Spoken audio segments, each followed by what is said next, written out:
Good morning student. हाँ जी रजे, आज का हमारा टॉपिक है जी फीचर्स ऑफ सोशल मूवमेंट। पिछले लेक्चर में रजे हमने सोशल मूवमेंट्स की डेफिनेशंस पढ़ी थी।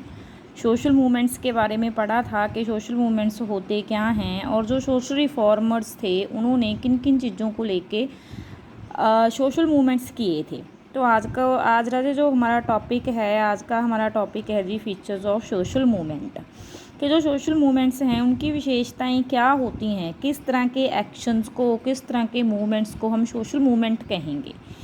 देखो राजे, ये नहीं कह सकते कि यहाँ पे लोगों का इकट्ठ है, लोगों की भीड़ है, वो किसी के अगेंस्ट खड़े हैं, किसी प्रॉपर्टी को डैमेज कर रहे हैं, तो हम उस चीज़ को, लोगों की गैदरिंग को हम सोशल मूवमेंट नहीं कह सकते। जैसे पीपल में damage a bus and attack its driver when the bus has run over a child, this is an isolated incident of protest.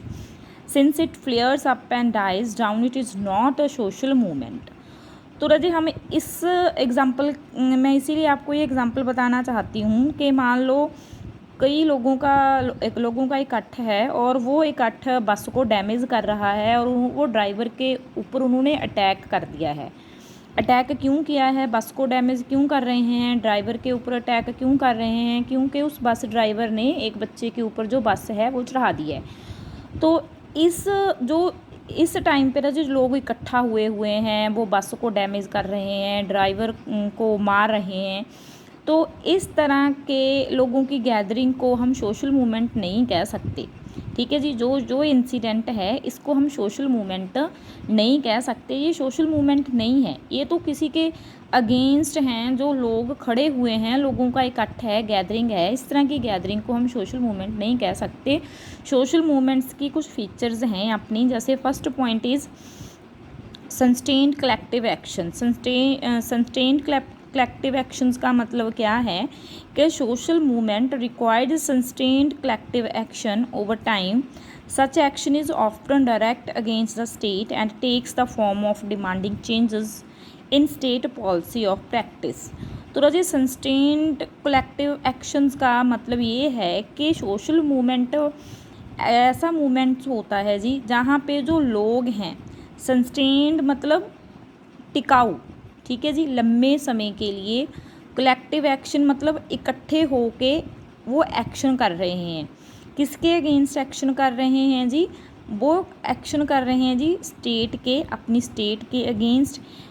State के अगेंस्ट एक्शन क्यों कर रहे हैं, क्यों इकट्ठे हुए हैं वो? क्योंकि उनकी कुछ डिमांड्स हैं, उन डिमांड्स को पूरा करवाने के लिए या अपनी डिमांड्स को चेंज करवाने के लिए कि सरकार ने ऑलरेडी पहले से ही कुछ पॉलिसीज़ बना रखी हैं, उन पॉलिसीज़ को चेंज करने के लिए वो क्या करते हैं जी? कलेक्टिव एक्शंस करते हैं, जो सस्टेन्ड होता है।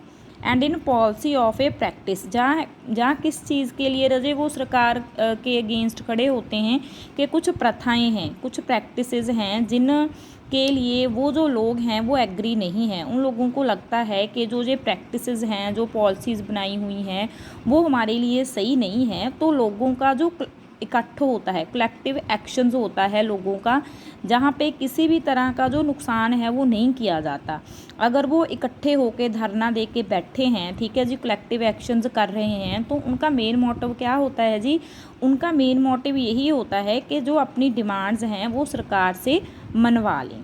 सेकंड पॉइंट है जी degree of organisation. Degree of organisation का मतलब क्या है कि collective action must be marked by some degree of organisation. Spontaneous disorganized protest cannot be called a social movement either। तो सेकंड फीचर्स क्या है जी सोशल मूवमेंट की? सेकंड फीचर सोशल मूवमेंट्स की यही है कि degree of organisation. Degree of organisation का मतलब क्या होता है जी? कि कलेक्टिव एक्शन जो होता है, कलेक्टिव एक्शन मतलब कि वो ऑर्गेनाइजेशन की हो, किसी चीज़ की क्या होनी चाहिए जी? मतलब कि ऑर्गेनाइजेशन होनी चाहिए। ये नहीं है कि बिना ऑर्गेनाइजेशन के जो लोग हैं, 10 लोग उधर घूम रहे हैं, 100 लोगों का इकट्ठ है, मतलब 100 लोगों के अलग अलग अपने व्यूज़ हैं, 10 लोग किधर घूम रहे हैं, 10 लोग किधर घूम रहे हैं। मतलब क्या है कि डिग्री ऑफ ऑर्गेनाइजेशन, जो लोगों का इकट्ठ है, कलेक्टिव एक्शंस है, वो must be marked by the some degree of organisations के लोगों का जो इकट्ठ है उनके सेम व्यूज़ होने चाहिए, उनको फिर वो शेयर करें। ये नहीं होना चाहिए कि 100 लोगों का इकट्ठ है वहाँ पे और 10 लोग अपने अलग व्यूज़ दे रहे हैं, 10 लोग अलग दे रहे हैं, उनकी आपस में ही वो एग्री नहीं है। ठीक है जी। Third point leadership and structure. देखो जी जो फीचर्स है सोशल मूवमेंट्स की, थर्ड फीचर्स है वो है लीडरशिप एंड स्ट्रक्चर। लीडरशिप आपको भी पता है कि किसी भी ऑर्गेनाइजेशंस को चलाने के लिए जो लीडरशिप एंड स्ट्रक्चर्स की बहुत ज़्यादा ज़रूरत होती है। जब तक रजे किसी भी ऑर्गेनाइजेशन को चलाने के लिए कोई लीडर नहीं है तो वो ऑर्गेनाइजेशन कभी भी सक्सेसफुली नहीं चल सकती। तो इसीलिए सबसे पहले क्या होना चाहिए जी, कोई भी सोशल मूवमेंट्स को चलाने के लिए लीडरशिप होनी बहुत ज़्यादा ज़रूरी है एंड वो स्ट्रक्चर्स होनी चाहिए। ठीक है जी। जब तक लीडरशिप कोई किसी ऑर्गेनाइजेशंस का कोई लीडर नहीं होगा तो वो ऑर्गेनाइजेशंस कभी भी सक्सेसफुली मतलब कि सफल नहीं हो सकता। तो इस तरह से जब तक किसी ऑर्गेनाइजेशन का लीडर नहीं होगा तब तक वो मतलब जो उन्होंने डिसीज़न लेने हैं कि क्या डिसीज़न लेने हैं तब तक वो अपने लिए अच्छे डिसीज़न नहीं ले सकते। तो लीडरशिप एंड स्ट्रक्चर्स होना बहुत ही ज़्यादा क्या है जी ज़रूरी है। तो जो नेक्स्ट पॉइंट है जी, नेक्स्ट हैं शेयर्ड ऑब्जेक्टिव्स एंड आइडियोलॉजी। तो नेक्स्ट फीचर्स क्या है जी सोशल मूवमेंट्स की, those participating in a social movement have a shared objectives and ideas। ठीक है जी। मतलब कि जितने भी सोशल मूवमेंट्स के मेंबर्स हैं, पार्टिसिपेट जो कर रहे हैं सोशल मूवमेंट्स में, उनके रजे क्या ऑब्जेक्टिव्स हैं, क्या उनके आइडियाज़ हैं, उनको शेयर करने चाहिए। ये नहीं है कि 10 लोगों का इकट्ठ सोशल मूवमेंट कि 1000 लोगों का इकट्ठ है कि हम हाँ सोशल मूवमेंट्स में आपके साथ हैं, लेकिन उसमें बोल सिर्फ एक ही इंसान रहा है। जितने भी उसमें लोग हैं वो सभी अपने आइडियाज़ शेयर करें, अपने ऑब्जेक्टिव शेयर करें और जो फिर डिसीज़न लेना है वो डिसीज़न फिर वो मिल के लें। ठीक है जी। कि क्या उनको चाहिए, वो क्या चाहते हैं, सरकार से क्या चाहते हैं वो।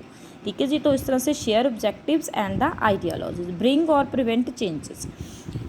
देखो राजे जो सोशल मूवमेंट्स होते हैं इसका मतलब ये नहीं है कि इनके दो तरह के मोटिव होते हैं, ब्रिंग और प्रिवेंट। ठीक है जी। जो चेंजेस चाहते हैं, कई चेंजेस वो लाना चाहते हैं, कई चेंजेस को वो रोकना चाहते हैं। दोनों तरह के ही इसमें दोनों तरह की ही विशेषताएं हैं। Social movement is to bring about change on a public issue such as ensuring the right to the tribal population. Bring मतलब राजी कई बार ना जो स्टेट होती है, जो गवर्नमेंट होती है, ठीक है जी, वो मतलब कि कई तरह के जो पब्लिक इश्यूज़ हैं, पब्लिक इश्यूज़ कैसे हो गए, डॉरी सिस्टम्स हो गया, जब बहुत तरह के इश्यूज़ हैं, एनवायरनमेंट को लेके इश्यूज़ हैं। तो जो पब्लिक है वो चाहती है कि ये चेंजेस आने चाहिए। ठीक है। जैसे डॉरी सिस्टम है, दहेज प्रथा है, ये भी क्या है जी, लोग इसके अगेंस्ट भी सोशल मूवमेंट करते हैं। लोग ये चाहते हैं कि जो ये दाज प्रथा है इसको रोकने के लिए कई इस तरह के कानून बनाए जाएं, इस तरह का लॉ पास किया जाए। ठीक है। तो वो क्या चाहते हैं जी, इस मूवमेंट के माध्यम से वो चेंजेस लाना चाहते हैं कि जो डॉरी सिस्टम है वो ख़त्म हो जाए। प्रिवेंट मतलब रोकना। कई बार जी इस तरह से होते हैं कि सरकार ने ऑलरेडी से पॉलिसीज़ बना रखी होती हैं।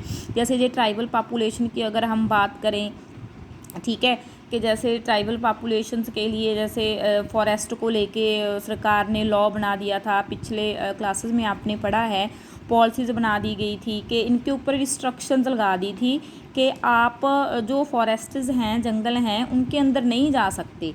जबकि रजे इनका जो हम कह सकते हैं जो घर है, पूरा संसार है, वो क्या है जी, जंगल है। तो इस तरह के जो सोशल मूवमेंट्स हैं वो क्या हैं, मतलब दोनों टाइप्स के होते हैं, ब्रिंग और प्रिवेंट। कई तरह के लोग सोशल मूवमेंट इसीलिए करते हैं कि वो चेंजेस लाना चाहते हैं। कई लोग रजे सोशल मूवमेंट्स इसीलिए करते हैं कि वो जो चेंजेस सरकार कर रही है वो उन चेंजेस को रोकना चाहते हैं। Next point is defining feature changes. Defining feature changes का मतलब क्या है, these defining features are not constant. राजा ये नहीं कह सकते कि जो सोशल मूवमेंट चल रही है ये मतलब कि इसकी जो विशेषताएं हैं वो लगातार होंगी, वो कांस्टेंट हैं, कांस्टेंट नहीं है। दे में change over a course of a social movement life. ये राजा चेंजेस होती रहती हैं। ठीक है। नेक्स्ट है चेंज नॉट ईजी। जैसे हम कहते हैं ना कि कहने के लिए हम बहुत जल्दी कह देते हैं कि ये तो हमें ये चीज़ ही हमें मिली हुई है, ये तो हमारा राइट है, ये है वो है। जैसे हमने मैंने पहले आपको लेक्चर में भी बताया था कि चेंज नॉट ईजी, कि जो भी आप आज अपने राइट्स को मान रहे हो, आप जो भी चीज़ें आपको आज मिली हुई हैं, ठीक है जी, वो इतनी आसानी से आपको नहीं मिली। उसके लिए ठीक है जी, जो सोशल रिफॉर्मर्स थे, जो रेगुलेशनर्स थे, उन्होंने बहुत ज़्यादा क्या की थी, बहुत ज़्यादा उन्होंने कोशिशें की थी। तो change not easy, social movements can not change society easily. तो जैसे हमें अभी ये बातें मैं बोल रही हूँ, आप सुन रहे हो, आपको लगता है कि ये तो बहुत आसान है, ठीक है जी, बहुत जो चेंजेस आए बड़े ईजी आसानी से आ गए। सोशल रिफॉर्मर्स ने 5-10 दिन चलो जी धरने दिए, प्रोटेस्ट किए और सरकार ने मान ली, चलो हो गया। नो, जो राजे जी सोसाइटी में चेंजेस आए हैं वो चेंजेस इतनी आसानी से नहीं आए। Since it's goes against both entrenched interest and values, there is bound to be opposition and the distinction what over a period of time changes do take place। फिर जाके राजे मतलब कि लंबा समय संघर्ष करने के बाद जो चेंजेस हैं वो आते हैं, बहुत अपोज करना पड़ता है, ठीक है जी, विरोध करना पड़ता है, ठीक है। Over a long period of time लोगों ने संघर्ष किया, गवर्नमेंट के अगेंस्ट खड़े हुए, ठीक है जी, तब जाके जो हमारी सोसाइटी है वो क्या हुई है, चेंज हुई है। तब जाके रजे जो हमारे जो ईवल्स हैं, सोशल ईवल्स थी, जैसे पहले भी मैंने आपको ये बातें क्लियर की हैं, सती प्रथा की बात कर लो, री विडो मैरिज की बात कर लो, एजुकेशन के मामले में जो लड़कियां थी, ठीक है, बच्चियां थी, उनकी क्या कंडीशंस थी, अगर हम इनकी बात करें तो ये चेंजेस लाना हमारे लिए आसान नहीं था। तो ये मतलब एक लंबी लड़ाई थी, over a long period of time जो लोग थे, सोशल रिफॉर्मर्स थे, उन्होंने क्या किया था जी, संघर्ष किया था, तब जाके जो हमारी सोसाइटी थी उसमें क्या आए थे, चेंजेस आए थे, ठीक है जी। ये हैं रजे हमारे सोशल मूवमेंट्स की विशेषताएं, सोशल मूवमेंट्स की फीचर्स, कि किसी भी सोसाइटी में चेंज लाने के लिए हम किस तरह के मूवमेंट्स को सोशल मूवमेंट्स कहेंगे। सिर्फ हम उनको सोशल मूवमेंट नहीं कह सकते कि लोगों की गैदरिंग है, प्रोटेस्ट कर रहे हैं, ठीक है, प्राइवेट प्रॉपर्टी है, चाहे गवर्नमेंट की प्रॉपर्टी है, उसको डैमेज कर रहे हैं, तो हम उन मूवमेंट्स को सोशल मूवमेंट्स नहीं कह सकते। सोशल मूवमेंट्स की अपनी कुछ फीचर्स होती हैं जो हम आज पढ़ी हैं। ओके रजी, ओके जी, thank you, have a nice day.